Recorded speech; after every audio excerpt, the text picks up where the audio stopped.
Aujourd'hui, les grands, nous allons nous entraîner à écrire les chiffres. Seulement les grands, les moyens, nous n'avons pas encore appris à écrire les chiffres.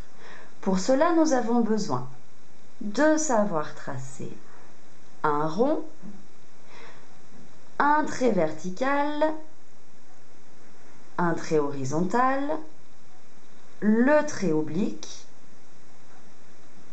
le pont couché, le pont et aussi la courbe. Commençons. D'abord, nous allons écrire le 0. C'est facile, c'est le rond. Attention de bien le tracer dans le bon sens. Ensuite, on va écrire le 1. Un trait oblique et un trait vertical. Le 2. Un pont, un trait oblique et un trait horizontal. Ensuite, le 3, c'est 2 ponts couchés, 1 et 2. On va maintenant faire le 4.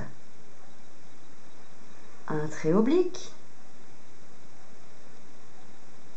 un trait horizontal et un petit trait vertical. Le 5, regardez bien le sens du 5. Je fais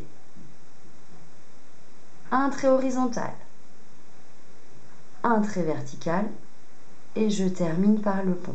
Tout cela, on les a déjà bien travaillés à l'école. Maintenant, essayons de faire le 6. Regardez bien, il n'est pas facile. Je commence comme un rond et là je reviens vite sur moi-même et je termine. Le 6. Ensuite le 7. Un trait horizontal, un trait oblique et là je lève mon crayon et je vais venir faire un petit trait horizontal au milieu. Celui-ci est difficile parce que parfois on le fait comme ça. Mais ça c'est faux. Celui-ci est juste. Ensuite, on va tracer le 8. Regardez bien, il est difficile. Je fais un rond pour une fois, pas dans le bon sens. Là, je viens le refermer et je repars dans l'autre sens. Je vais vous montrer une deuxième fois. D'abord, je vais barrer mon 7. Regardez bien le 8. Vous êtes prêts? Hop, je tourne dans un sens et là, je viens tourner dans l'autre sens. Et maintenant, il nous reste quel chiffre? Le 9, bien sûr. Je fais un rond. Celui-ci est plutôt facile. Et je lui ajoute une canne.